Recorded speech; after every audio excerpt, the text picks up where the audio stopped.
आज चैत्र शुक्ल सप्तमी शके 1937 सादर करत आहोत ठाणे वार्ता। ठळक घडामोडी।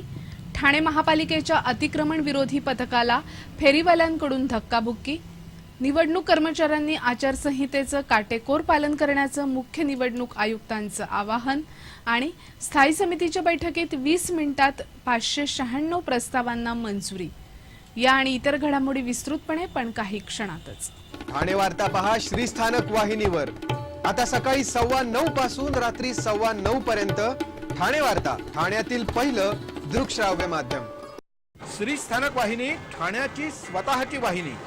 ठाण्यातील घडामोडी, कार्यक्रम, वादविवाद, अगदी गाणी, नाटक याचा आनंद घर बसल्या पहा श्रीस्थानक वाहिनी। आपल्या ठाण्याचं हक्काचं व्यासपीठ श्रीस्थानक वाहिनी। ठाणे वार्ता आता संकेतस्थळावर देखील ठाणेवार्ता.com वर क्लिक करा आणि ठाण्याच्या घडामोडी जाणून घ्या। ठाण्यातील पहिलं ऑनलाईन माध्यम ठाणेवार्ता.com। नमस्कार मंडळी, दर रविवारी पाहायला विसरू नका।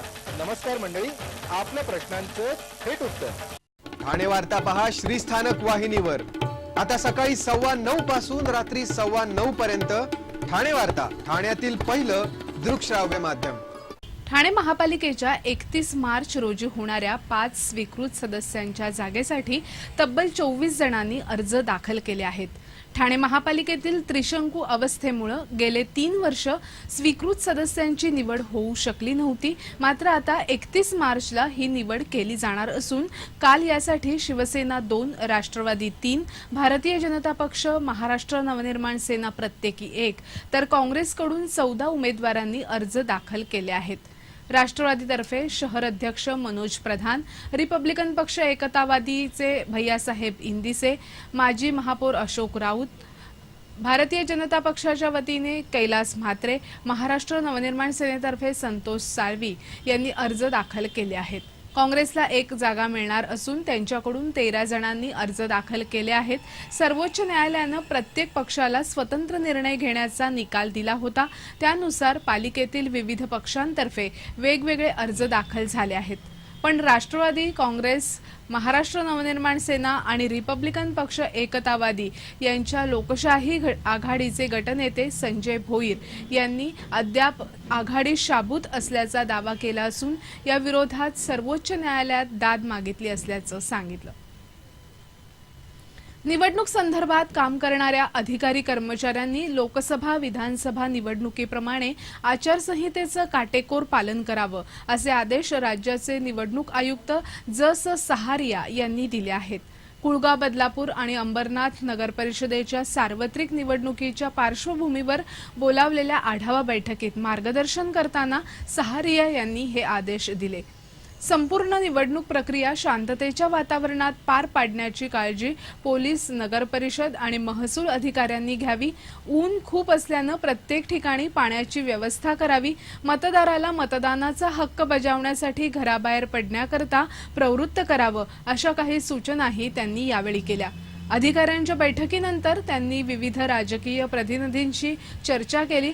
ऑनलाईन अर्ज भरण्याच्या अडचणी, सर्व्हर डाऊन, वीज पुरवठा गायब, पासवर्ड लक्षात ठेवण्याची अडचण अशा राजकीय पक्षांच्या विविध प्रश्नांवर जस सहारिया यांनी त्यांच्याशी चर्चा केली।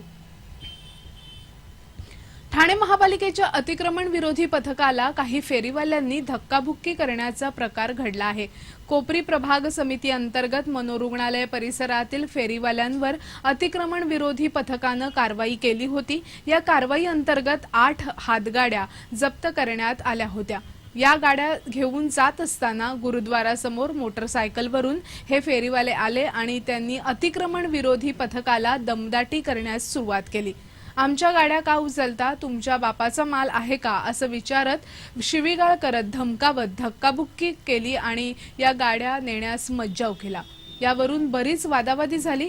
कोपरी प्रभाग समितीचे सहाय्यक आयुक्त बाळासाहेब कोळी यांच्या तक्रारीनंतर नौपाडा पोलिसांनी 14 जणांविरुद्ध सरकारी कामकाजात अडथळा आणल्याप्रकरणी गुन्हा दाखल केला आहे। ठाणे महापालिकेच्या स्थायी समितीच्या बैठकीत अवघ्या 20 मिनिटात फारशी चर्चा न करताच 596 प्रस्ताव एका झटक्यात मंजूर करण्यात आले।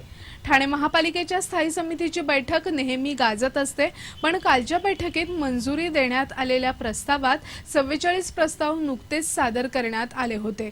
स्थायी समितीच्या बैठकीत 522 अंतर्गत मंजुरीसाठी आलेल्या प्रस्तावांवर अनेकदा प्रशासनाला धारेवर धरलं जात होतं। यावरून बैठक तहकूब करण्याचे प्रकार घडले। कालच्या बैठकीत पायवाटा, गटार, नगरसेवक निधी, इमारत तोडण्याचा खर्च असे प्रस्ताव मंजुरीसाठी होते। यावर वादविवाद होईल अशी अपेक्षा असतानाच सर्वच प्रस्तावांना मंजुरी मिळाल्यानं समझोता झाल्याचं चित्र आणि चर्चा रंगली आहे। स्थायी समितीचे 8 सदस्य निवृत्त होत असल्यानं घाईघाईनं ही मंजुरी देण्यात आल्याची चर्चा सध्या रंगली आहे। ठाणे वार्ता पहा श्रीस्थानक वाहिनीवर। आता सकाळी 9:15 पासून रात्री 9:15 पर्यंत ठाणे वार्ता, ठाण्यातील पहिलं दृकश्राव्य माध्यम। उन्हाळ्याच्या सुट्टीत फिरायला जायचा विचार करताय? मग एक्सप्लोर ग्रुपच्या इनक्रेडिबल टूरचा अनुभव घ्या। मालवण, तारकर्ली, देवबाग, वेंगुर्ला, सावंतवाडी, कणकवली, रत्नागिरीसह अविश्वसनीय किल्ले, मंदिरं आणि समुद्र किनाऱ्यांची ही सफर। खास एसी बस आणि एसी निवासासह उन्हाळ्यातही लुटूया कोकणचा थंडगार आनंद। एक्सप्लोर ग्रुप घेऊन येत आहे इनक्रेडिबल कोकण दर्शन। आजच आपली जागा निश्चित करा।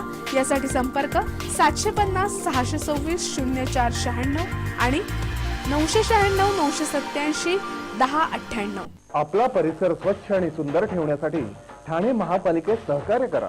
ओला सुका कचरा वेगवेगळा जमा करा आणि रोगराईपासून मुक्तता मिळवा। मौसम सारीज आणि मौसम फॅशन होलसेल मध्ये विश्वसनीय नाव। बस्ता आणि ऑफिस वेअरचे dress material, party wear, daily wear, semi stitch, readymade gown आणि कुर्ती। साडीमध्ये शालू, ghagra choli, bridal saris, traditional silk saris, Kanjivaram, Paithani, designer saris आणि बस्त्याच्या साड्या। फक्त मौसम साडीज आणि मौसम फॅशन मध्येच, तेही होलसेल दरात किरकोळ विक्री। मौसम साडीज, कोर्ट नाका, सीकेपी हॉल जवळ खारकर आळी, ठाणे। मौसम फॅशन, मौसम साडीजच्या वर पहिला माळा, ठाणे। ठाणे वार्ता आता संकेतस्थळावर देखील ठाणेवार्ता.com वर क्लिक करा आणि ठाण्याच्या घडामोडी जाणून घ्या। ठाण्यातील पहिलं ऑनलाईन माध्यम ठाणेवार्ता.com। डॉक्टर आणि रुग्णांचं पिढ्यानपिढ्यांचं जिव्हाळ्याचं नातं म्हणजेच डॉक्टर बेडेकर हॉस्पिटल। आता अत्याधुनिक सोयी सुविधा आणि तंत्रज्ञान युक्त वंध्यत्व निवारण केंद्रात IVF आणि टेस्ट ट्यूब बेबीचीही सुविधा। Doctor Bedekar hospital, Maharshi Karvepath, Thane. 65 वर्षांची निरंतर सेवा।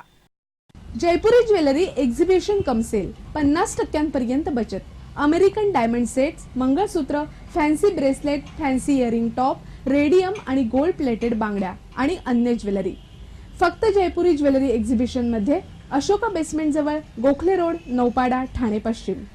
ठाणे वार्ता पहा श्रीस्थानक वाहिनीवर। आता सकाळी 9:15 पासून रात्री 9:15 पर्यंत ठाणे वार्ता, ठाण्यातील पहिलं दृकश्राव्य माध्यम। कल्याणचे शिवसेनेचे खासदार डॉक्टर श्रीकांत शिंदे यांना 2 भामट्यांनी गंडवल्याचा प्रकार उघडकीस आला आहे।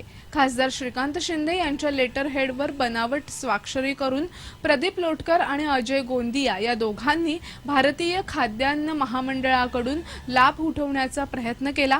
या प्रकरणी श्रीकांत शिंदे यांनी पोलिसांकडे तक्रार केली असून आपले लेटर हेड्स गायब झाल्याचं त्यांनी तक्रारीत म्हटलं आहे।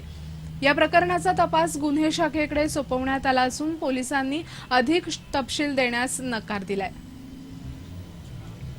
वाल्मिकी रुखी मेहतर समाजाला न्याय आणि सन्मान मिळवून द्यावा या मागणीसाठी वाल्मिकी विकास संघातर्फे जिल्हाधिकारी कार्यालयासमोर धरणं आंदोलन करण्यात आलं। महाराष्ट्रात जन्मलेल्या आणि किमान 15 वर्ष वास्तव्यास असलेल्या प्रत्येक वाल्मिकी रुखी मेहतर समाजाच्या लोकांना अनुसूचित जातीचा दाखला आणि राखीव जागांचा लाभ मिळावा। सर्व सफाई कामगारांना मालकी हक्काचे घर ही योजना अंमलात आणावी। श्रमसाफल्य आवास योजना अंमलात आणताना शासकीय, निमशासकीय आणि खासगी क्षेत्रातील सफाई कामगारांचा त्यात समावेश करावा। लाडे पागे समितीनं केलेल्या शिफारसींचं कायद्यात रूपांतर करून अंमलबजावणी करावी। राज्य सफाई कर्मचारी आयोगास संवैधानिक अधिकार देऊन त्याचे तात्काळ गठन करावे।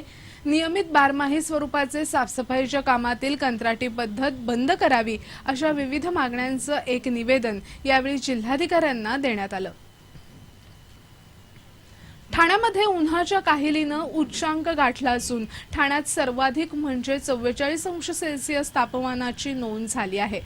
अवकाळी पावसामुळे वातावरणात मोठा बदल झाला असून ऐन मे महिन्यातील तापमानाचा ठाणेकर मार्च महिन्यात अनुभव घेत आहेत. ठाण्याची ओळख तलावांचं शहर म्हणून आहे, पण पूर्वीचे नैसर्गिक वैभव भंपक विकासाच्या नावाखाली नष्ट होते. शहरातील विविध रस्त्यांवर असणाऱ्या व्यावसायिकांनी आपल्या व्यवसायासाठी झाडांचा बळी दिलाय. त्यामुळे शहरामध्ये अनेकदा उन्हाची रखरख मोठ्या प्रमाणावर जाणवत असते. त्यातच शहरातील रस्त्यांचं मोठ्या प्रमाणावर सिमेंट काँक्रिटीकरण झालं असताना मातीशी संबंध तुटलाय. साधारणपणे मकर संक्रांतीनंतर तापमानात वाढ होत जाते, मात्र जागतिक तापमान वाढीचा परिणाम आता जाणवू लागला असून कधी थंडी तर कधी उन्हाळा असा अनुभव अलीकडे येऊ लागला आहे. त्यातच अवकाळी पावसानं कहर केला असून त्यामुळे तापमानात भर पडली आहे.